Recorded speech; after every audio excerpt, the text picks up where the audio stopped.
Namaste and welcome to day 2 of the Hindu Experience Students Edition 2020, NHSF's first virtual conference.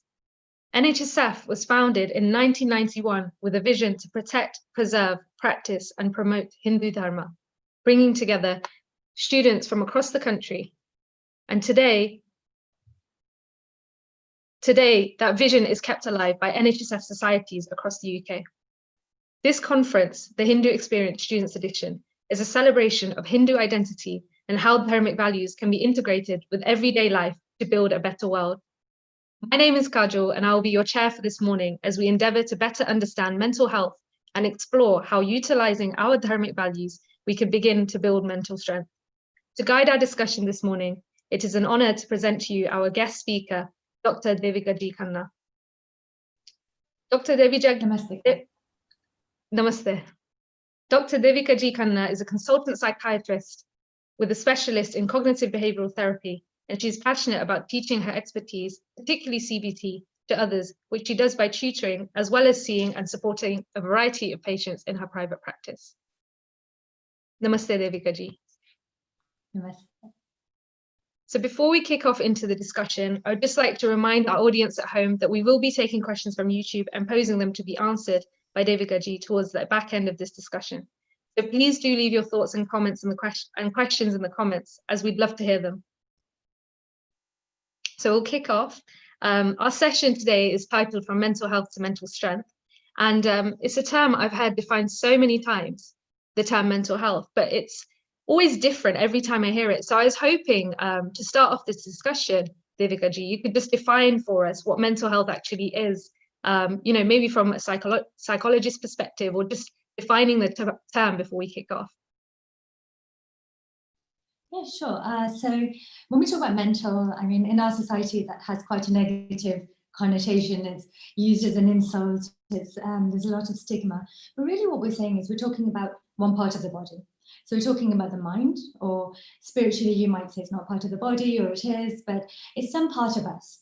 And we may call, one way that is normally referred to is the mind. And I know that you and I spoke beforehand about how we want today to not be so much about illness, which is what I see a lot of, but obviously you want to make people well, but to promote health. And so I guess when we talk about illness, every illness is on a spectrum. So if I talk about iron levels, then somebody in a lab somewhere in the world defines what a normal iron level is, what an abnormal iron level is. So similarly with mental, I did that, okay, this level of dysfunction is an illness, this isn't. But actually my belief is we're all on a spectrum. Everyone has times when they're feeling in their minds or emotions or even in their actions, they're feeling that they're struggling and they're suffering, and they're maybe it's causing problems for them, or it's causing problems for other people in their life, or it's causing problems in what they want to achieve in life. And actually, most people would agree that some element of suffering, whether you say it's anxiety, whether it's some sadness or some sort of anger, all of these are part of normal human experience, just like happiness, joy, and so on. It's just when it becomes a significant problem in our lives, then either for us or for significantly other people, then it becomes termed an illness. So then I would say health would be trying to work really hard to ensure that generally, not all the time, because that's not healthy either, but generally we can aim to feel resilient, feel, yes, we can cope with the lows as well as the highs. We can generally feel, if we're anxious, we can cope with that, we can handle it usually. If we're sad, we can handle that. And we don't have major extremes where we're struggling to handle these things. So at the start of that, you said it's something that, we often refer to as so negative, being mental illness and, all the negative connotations that come with it. And I know we spoke a bit about this before, but also the fact that you said it's on a spectrum. I'm guessing that means then everyone has mental health, right? So why do you think then it is so stigmatized? Because if it's something we all have, then what is the reason for stigmatizing it? So, sometimes to feel okay about ourselves, one way that human beings cope is to put down others. And unfortunately, people with what's been defined as mental health problems have historically been labeled as, you know, lunatics, nutcases, crazy, and even today. So, whereas actually it's just another part of our minds, our bodies, sorry, or if I say in terms of modern Western science, it's another part of our body. And spiritually, as I mentioned earlier, we can have lots of ways of looking at it, but it's another part of us. So unfortunately, even today, if say if somebody breaks their leg and they're in hospital, they'll get loads of sympathy, people will bring bunches of flowers, or if that's not allowed, grapes or whatever, chocolates.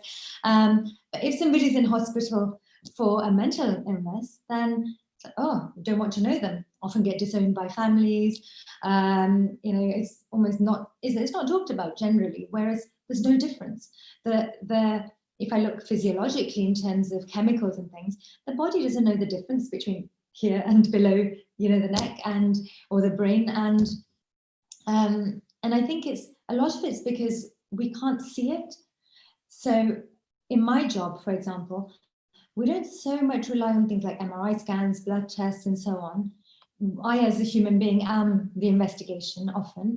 And I am in, because my main specialty is medical psychotherapy, which means I do lots of talking treatments. So as well as medication and things, I am the treatment as well.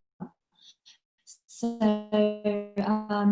whereas say if I was a surgeon, for example, I can do the investigations test, I can show you on an X-ray or MRI scan, here's what's wrong. And what we can't understand, often we get scared of. But when we're scared of something, then it's easier to just push it away and say, I don't have that. There's something wrong with people who do have it. I'm fine, you aren't. Yeah, that makes a lot of sense. And, you know, you say if it's something we're not used to, and that's the reason, or something we don't maybe understand, that's the reason it is so stigmatized. How do we then go to, you know, understand it and reduce that stigma? How do you think it is a case of just better understanding mental health and therefore we're able to reduce the stigma, or is there something else we must do in order to change that mentality towards mental health, I guess? I think one thing is, as I just said, to reinforce that to understand that we all have some element of mental health issues sometime in our lives. And the statistics show that 1 in 4 people have a diagnosable mental illness at some point in their life. I believe it's a lot higher. I really do. I think that's just what the research has shown, that particular study or whatever has shown. But I think it's a lot higher. But in terms of some point in our lives to feel depressed, some point in our lives to feel anxious, you know, it's very normal. And once we start opening up to that, and then we can be more accepting of ourselves and others. And then it means people can feel more comfortable, and it is changing. So I worked with the University of London for a few months as a consultant psychiatrist there, and I saw that students now, generally, it's not as great as with other parts of the body, but generally they're more forthcoming than, say, when I was a student in terms of mental illness.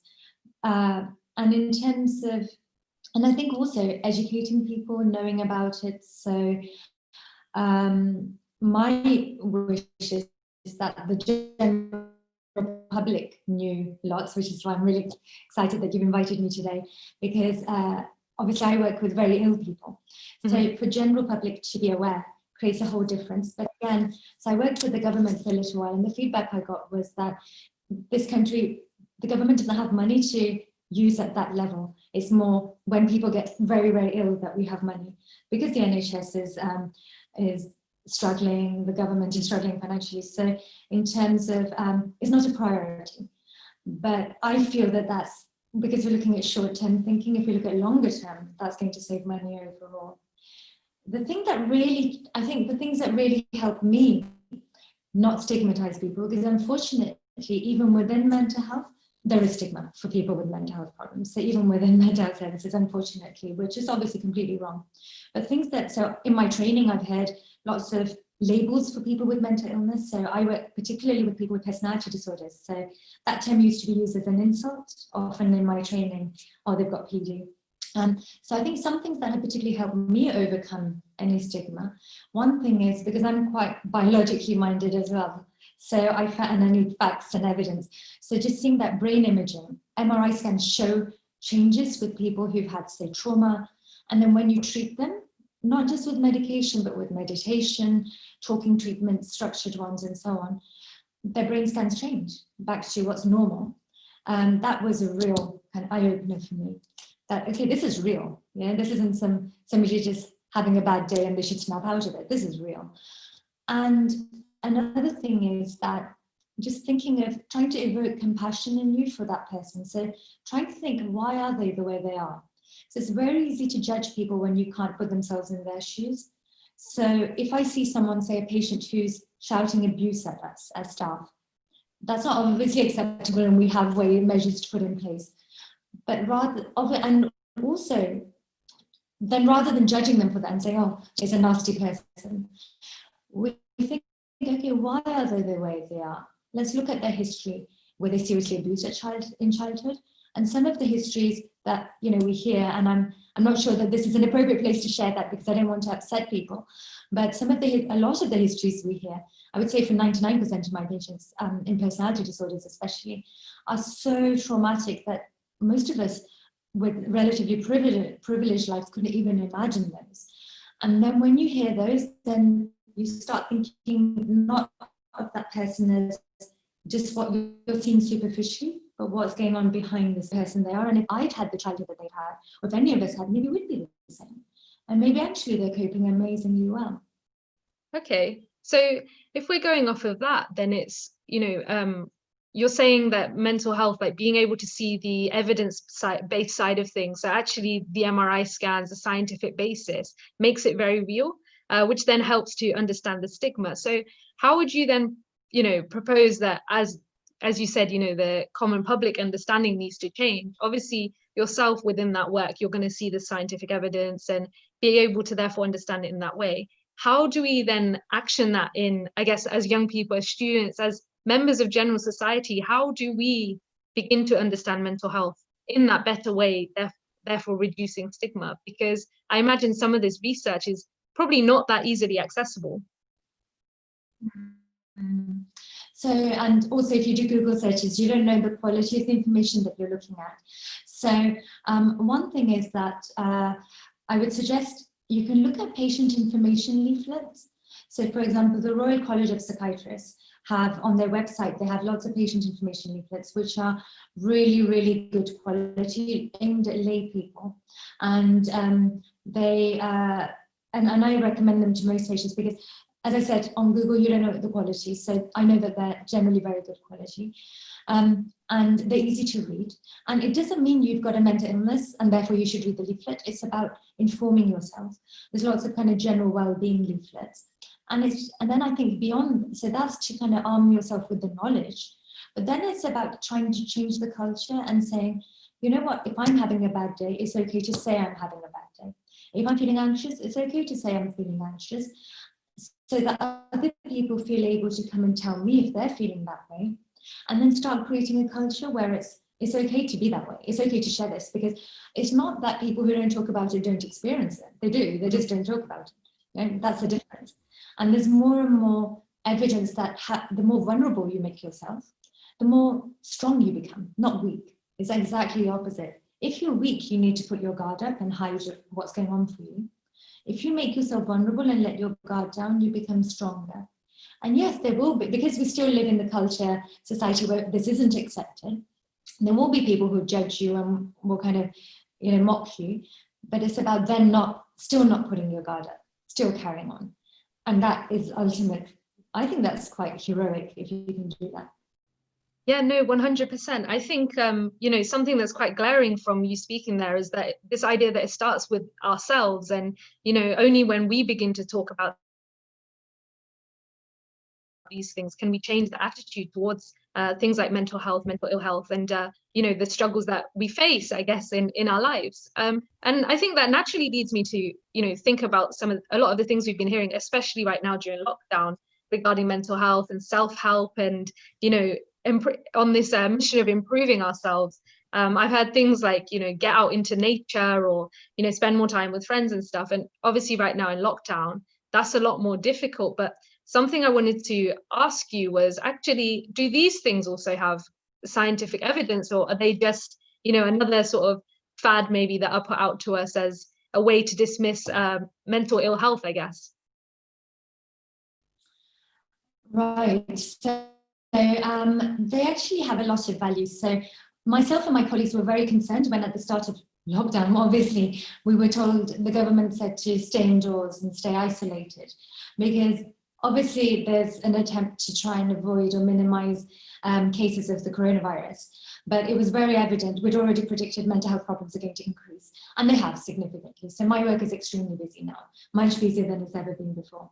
And because what we say to people initially is, with very mild depression even, one of the basic things we say to people is, have more structure in your life, get outdoors, meet people. They're the three things, because when we feel low, if you think about it, they're the three things that we often drop, or self-care as well. So, I mean, I've been hearing during lockdown, people have been eating a lot as well, and eating junk, because when you're at home, you don't feel good, and kind of, you're trying to find something to make yourself feel good in the short term. Mm-hmm. So actually, so it's completely understandable. But in terms of mental health, what we promote at a very basic level is, please exercise. Exercise makes you feel good about yourself, you lose weight, you get fit, you feel stronger, but also it releases serotonin, dopamine, so good, feel-good hormones, basically, the kind that you get, the kind of feeling you get with chocolate, but in a healthy way, but not initially. You might think, oh, but I hate going on the treadmill, but if you do it regularly, especially. And another thing is, in terms of going out, meeting people, it gets us out of our heads. It makes us realize what's really happening in the world. Because say in my world, in my field, generally our thinking is viewed as the root cause of our problems. So, so in terms of when you're sitting at home, you've got more time with your thoughts. When you're outside meeting people, you get other perspectives on things. So I might be sitting at home thinking, just watching the media and thinking, oh, this is awful, this is awful. I meet another person or talk to them and get a different view. I get to offload, I get to share things. So that was cut off to some extent, apart from obviously through technology.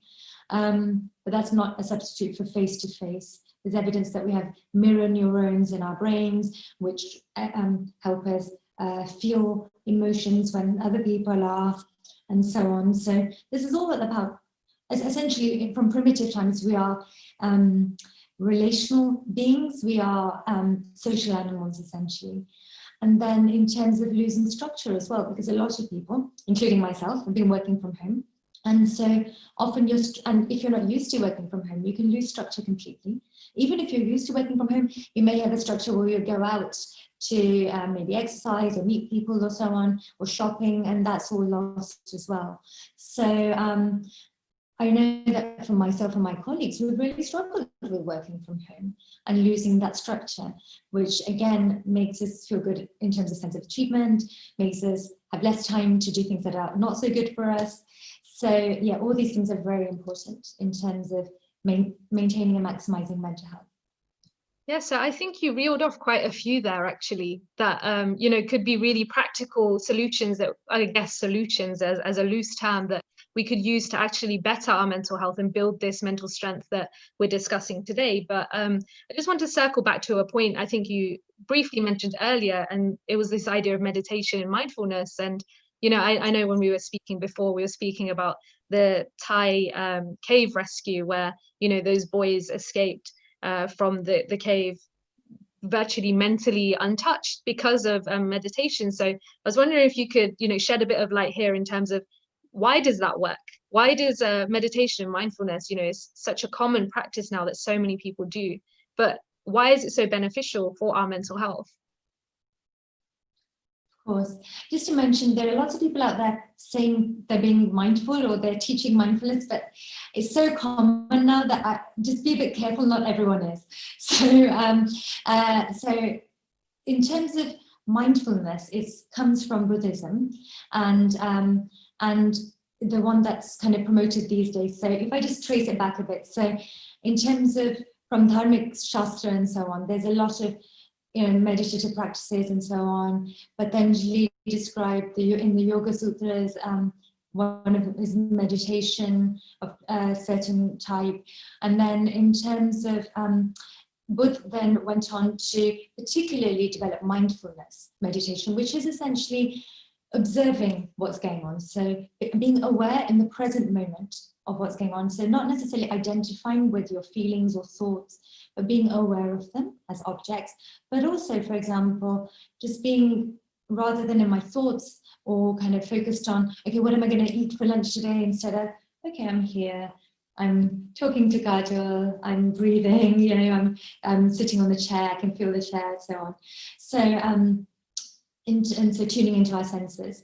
And so there are lots of types of meditation, and they all have really good benefits.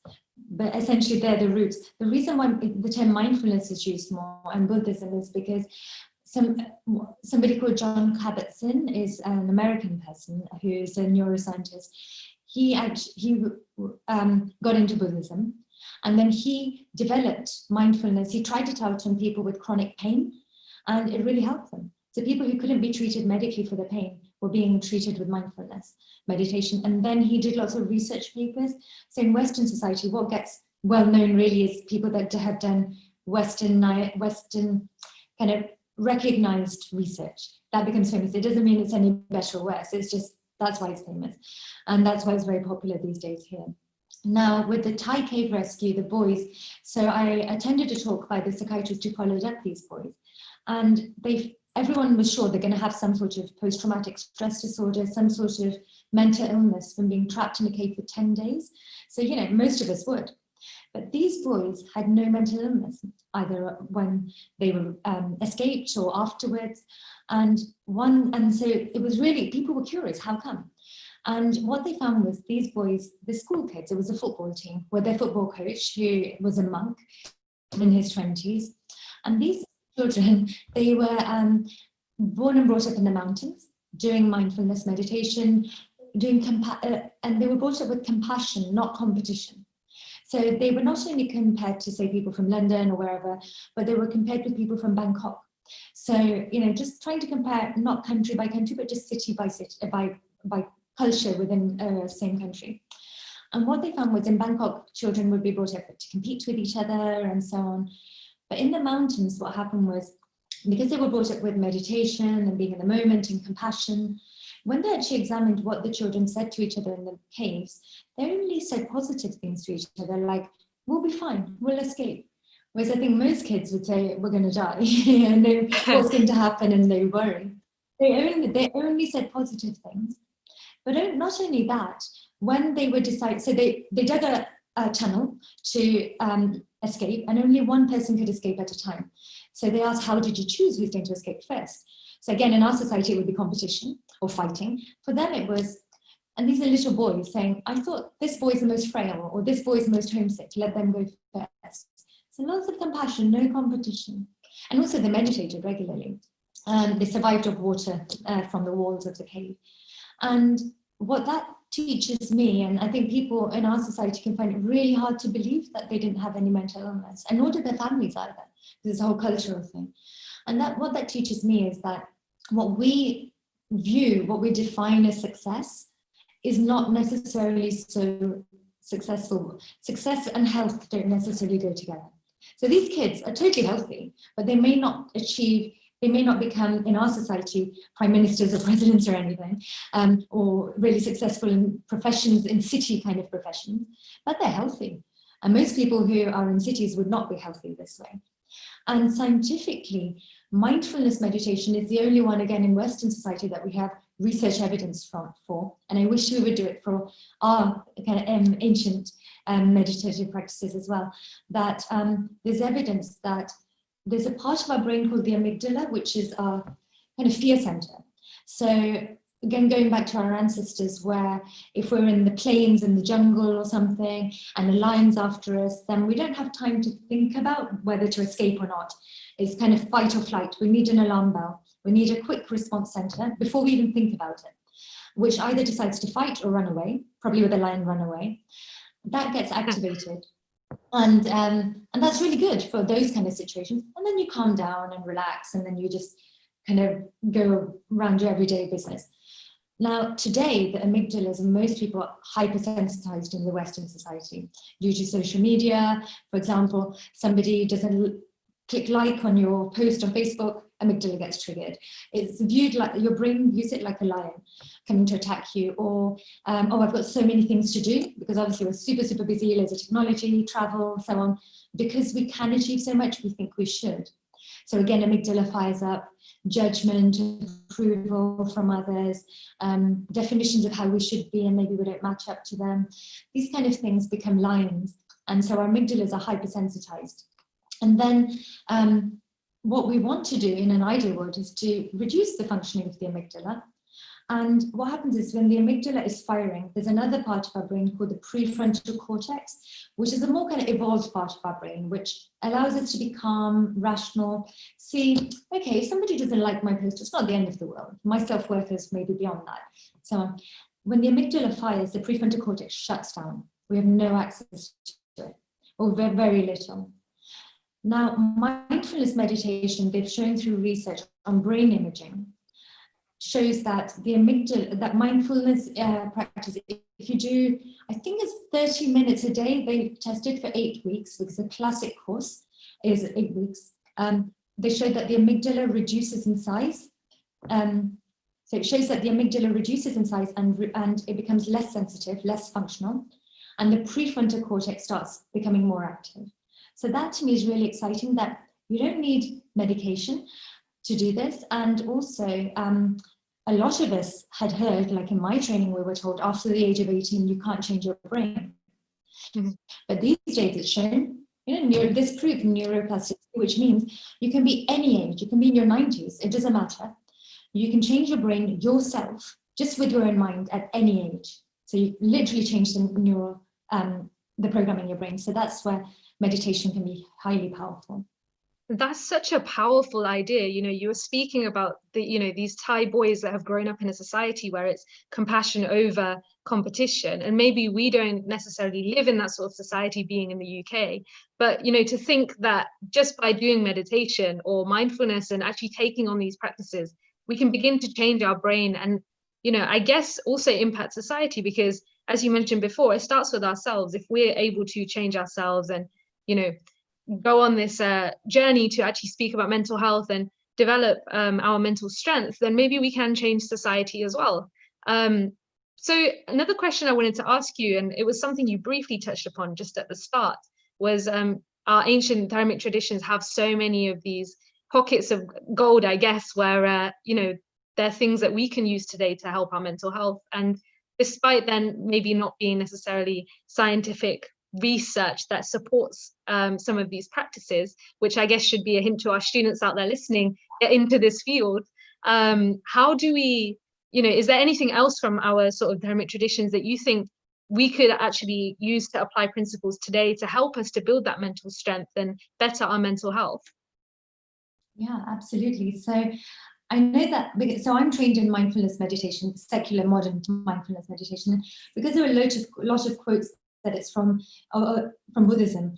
I did it, but when I then discovered that it's actually from my own ancestors' ancient traditions, then it had a different resonance for me, even though, to be honest, I'm doing the same thing. There's actually no difference. Sometimes the terminology is sometimes different. So, for example, there's loving kindness meditation. So I'd say, as well as mindfulness, I believe compassion meditation is very important as well. So in Hindu dharmic scriptures, it's viewed as Maitri or Karuna. Karuna is compassion. Maitri is kind of love and friendship. But actually, it doesn't really matter which background you do it from. Sometimes, apart from to feel that, yeah, this is something has a different kind of resonance for me. So definitely you can find practitioners. Patanjali meditation, they're really good practitioners. And these days people are doing it online, same with Maitri, Karuna, and so on. Or you can join, if you want to join a modern mindfulness kind of course, then it's good to look for the gold standard, which are MBCT, Mindfulness-Based Cognitive Therapy, or MBSR, Mindfulness-Based Stress Reduction. They're both basically developed by John Kabat-Zinn, so they're approved. So this, that it's a standardized one. The 8 weeks, I think, is 2.5 hours a week with some homework. And so if you find someone who's advertising that, that's great. And then often you can find people who will support you afterwards with that, beyond the 8 weeks. Or you can get together as a bunch of friends and do it together. As well, there are books and things and YouTube videos. It depends on what works for you. As well as that, if we look at our ancient and dharmic scriptures and so on, there's a Bhagavad Gita which guides you on how to.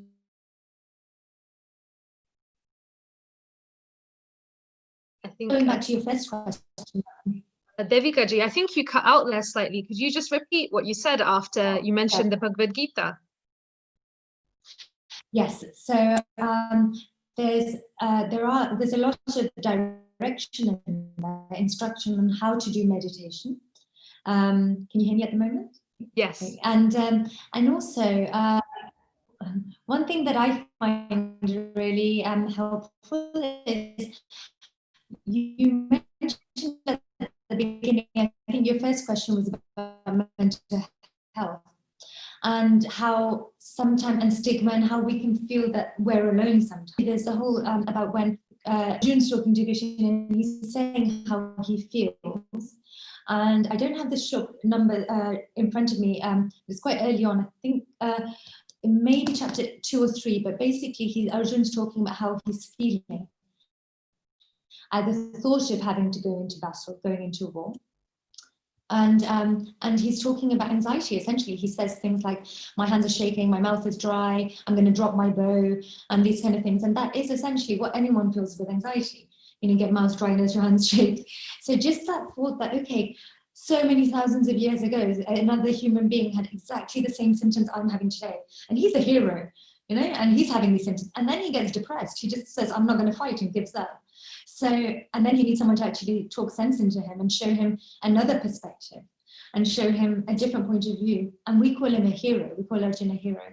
So then, what's wrong with admitting that we feel like that today? Nothing. And so we just sometimes need someone to show us guidance.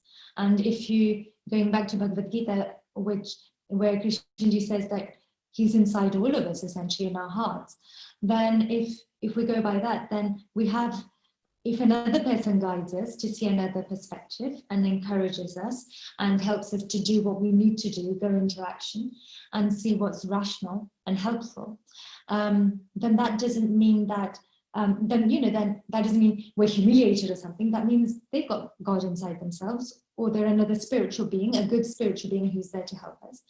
But also that, as well as that, if we have God inside us or spiritual powers inside us, that means that we can help ourselves. So again, meditative practice can help you sit back, or even if you don't want to formally meditate, you could just take 5 minutes. Say you're eating a sandwich, just focus on the sandwich, focus on the smell, how it tastes, not your thoughts. Every time you go back to thoughts, come back to the sandwich. Okay, how does it taste? Don't label the taste like, I'm tasting cucumber, because pretend you're an alien, pretend you've never seen the sandwich before or something, and just actually get in touch directly with the taste, directly with the sounds as you're eating, directly with the sensations in your jaw or your mouth and your tongue as you're eating. Set an alarm on your phone, do that for 5 minutes. Every time you notice your mind's wandered, just bring it back. And then after 5 minutes, have a look at your problem again. It may be complete, you may have a different perspective, because remember, the biggest power is inside you. That's the biggest power. So, and that's really important to tune into and use.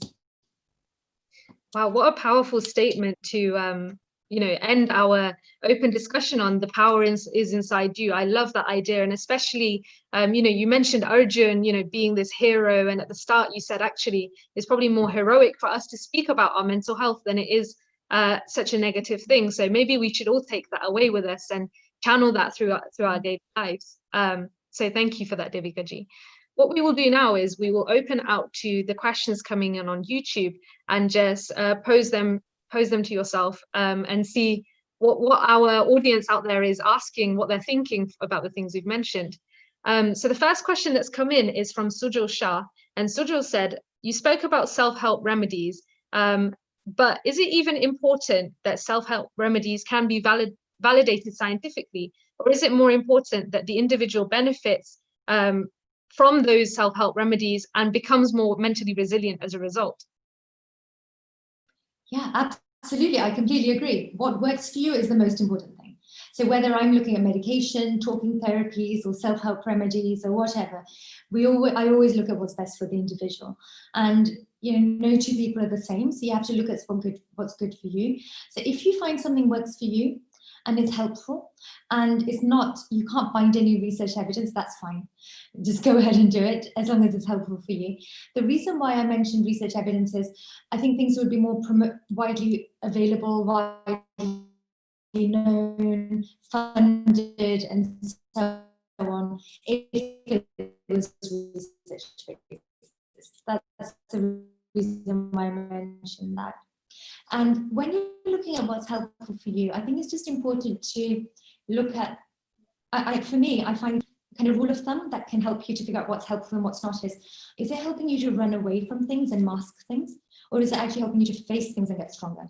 So you go some alcohol or something, or chocolate or whatever, but actually, is it actually helping you in the longer term? A bit of chocolate is fine. I'm not saying you should deprive yourself, because one thing, I mentioned compassion with the T.H.E.S.E breastfeed. One thing that's really important, probably I would say the most important thing, is compassion for yourself. And I think in Western society, I say westernized because I'm referring to places like India as well. So cities in India and so on. So any country, like I mentioned, Bangkok as well. So I would say we're not only not taught self-compassion, we're actually taught to be uncompassionate or non-compassionate, quite harsh to ourselves. We're actually taught to be cruel to ourselves. Most people, if they wrote down what they say to themselves in their head, it's abuse. It's usually abuse. So, and if you think about it, you've got this person in your head 24/7 who's abusing you. You're not really going to achieve that much in life compared to if you had a cheerleader in your head. Mm-hmm. So and there's loads of evidence. There's two researchers in America who I really respect, Kristen Neff, and she works with someone called Chris Germer, but Kristen Neff is a researcher in self-compassion. And they've shown that self-compassion does not make you arrogant. It doesn't make you kind of lazy. It actually maximizes resilience, strength. I'm mentioning this because today's topic is mental strength. It maximizes, it improves mental health. It improves motivation. It makes you achieve more. It improves relationships. So actually, if you're nice to yourself and you do whatever makes you feel good and is good for you, then you're going to be healthier. So going back to Sujal's question, however, just to remember, if it was a child and you really cared about the child, would you stuff them with chocolate because it makes them feel good? Or would you say, because I care about you, you can have a bit, but because I care about you, now I don't want you to have any more. So that's the thing. Now I want you to face whatever issue there is, but with love and kindness, face the issue rather than run away from it. That's a wonderful idea. And, I love that point you said earlier where you said, if it works for you, then don't worry about the scientific evidence. That only matters when we're going for a wider change in society. So again, I will say to those of you out there interested in psychology, get into this field. Let's get some research for some of these ancient practices that we're so lucky to have in our tradition. That leads us quite nicely onto our next question, actually, which came from Rajan Shah, who asked, can creativity be used as a support tool to help us improve our mental health? Absolutely. So very generally, you could say the brain is divided. There's a left brain activity and right brain activity. And left brain is kind of the more logical, kind of thinking, judgmental, the kind that, again, is promoted in westernized society. I'm not against westernized society. I'm just realizing I'm mentioning it like this a lot. But, it's the reality that we're living in. And most of us, by the time we realize, we've already been conditioned in it. But as I mentioned, we can change our brains at any age. It just takes effort. So that's kind of, for most of us, that's our default position, which using our left brain, which is important for things like maths and calculations and logical thinking. But for most of us, our right brain activity is not so developed. And that is where creativity is. That's where love is, compassion is, joy. That's where people usually say that's the activity that's used in compassion and meditative practices as well. So if you do any kind of creative activity, that's great. And then in terms of, again, meditation, like I mentioned a sandwich, I know these days a lot of people find doing mindful coloring books makes them feel, kind of get out of their head, basically. basically into their senses. You can do sports or exercise mindfully. You can do anything. You can walk. There's actually recognized meditation walking practices. So anything creative usually promotes your right brain activity, strengthens that. So it's like most of us have got left brain is this arm, right brain is this arm. This one's really well built. This one, the muscles are really weak. So we actually need to make an effort to strengthen the muscles on this side. And the other thing is, if you enjoy the creative practice, that's great because you're going to do it more. So the more you do something, the more, again, brain networks develop in your brain. So there's someone called Shauna Shapiro, a professor in the US, who says, what you practice grows stronger. She actually says she got that from somebody that she learned from. And that's true. So if I do something every day and then start doing it every day for 30 days at least, then usually 30 days is dictated as a threshold. You'll see brain changes. You'll see, if you did brain scans on me before and after, you'll see changes in my neural pathways in the networks. And I'll automatically start doing that thing, even if I don't want to.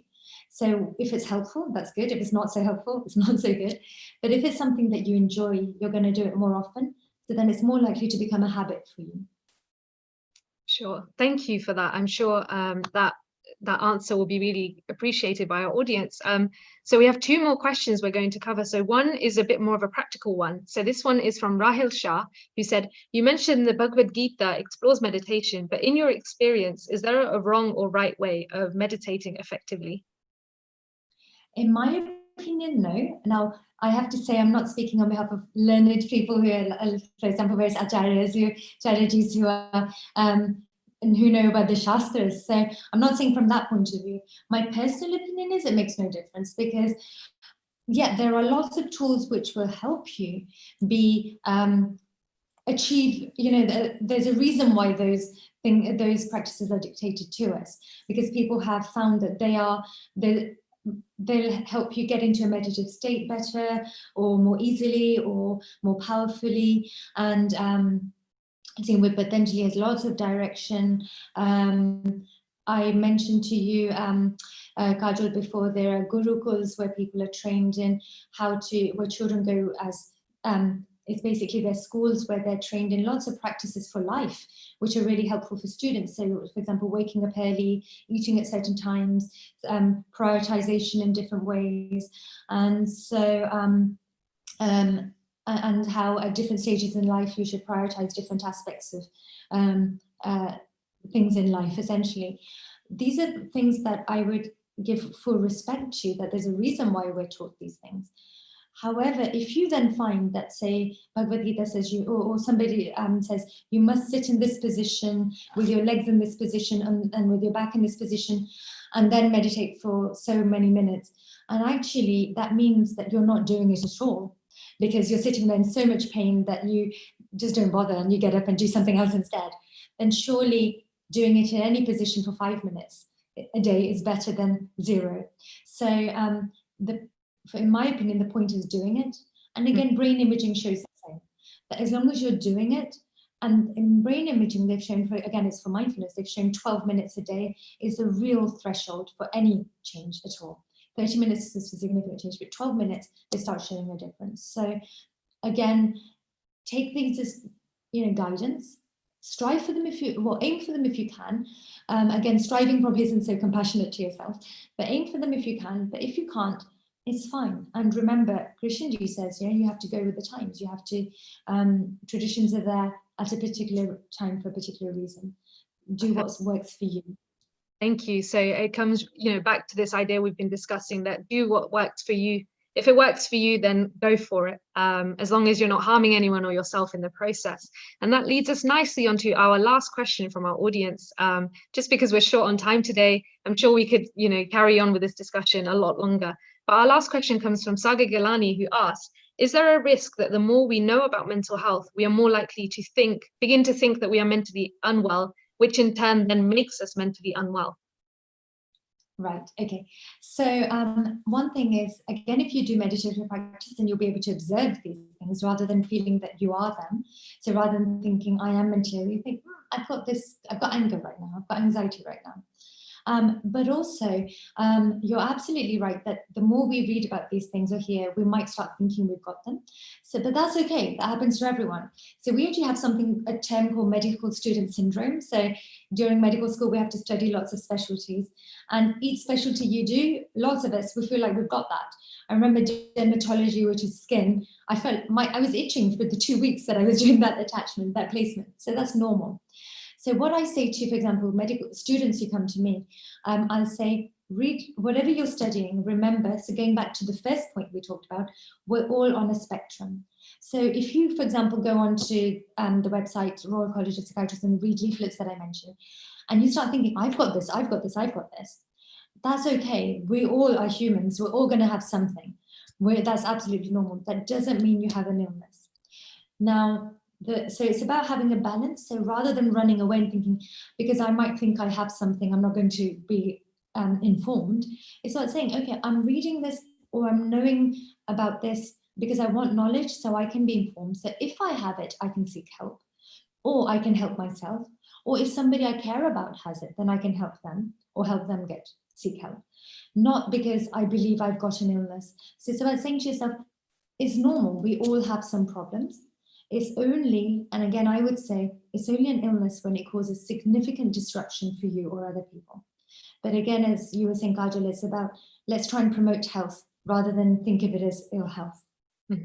Perfect. Thank you, Devika ji, for all the insightful information on this session, this discussion, really in a refreshing manner, discussing how we can build mental health through better understanding, build mental strength through better understanding our mental health. But unfortunately, we have come towards the end of our session. So I would just like to invite you to share one final thought you may have for our audience to take away from our session. Yes, I'll say something that's probably controversial in our society, and you've probably not been taught it. And it's probably the hardest thing you can ever do in life. And I'll say, love yourself. Because that evidence shows, again, brain imaging, everything shows, if you can do that, and I don't mean love as in a narcissistic kind of, I'm better than other people, but like you would other people, same as you would other people that you cared about. Start doing that. Even if you can do one thing a day in that direction, then that will make you a nicer person for other people as well as yourself, and you'll become really strong. You'll become mentally strong. Thank you very much, Devika ji. What a powerful thought, love yourself, and it all starts from within. And that's how we can go on to make this change in society. So thank you again for joining us for this session. And for our audience at home, as I mentioned at the start of this session, this is just one of the many topics being explored by NHSF at this conference, the Hindu Experience Students Edition this weekend. Do continue to join us for the remaining of the day, as we do have further discussions and panels, and you can find out more about these on our website at nhsf.org.uk/Bees2020. Do come and tune in and join us. But for now, on this session, a final thank you to Devika ji for joining us, and for all of you at home who have joined in and asked questions and shared your thoughts. Pranam and Namaste.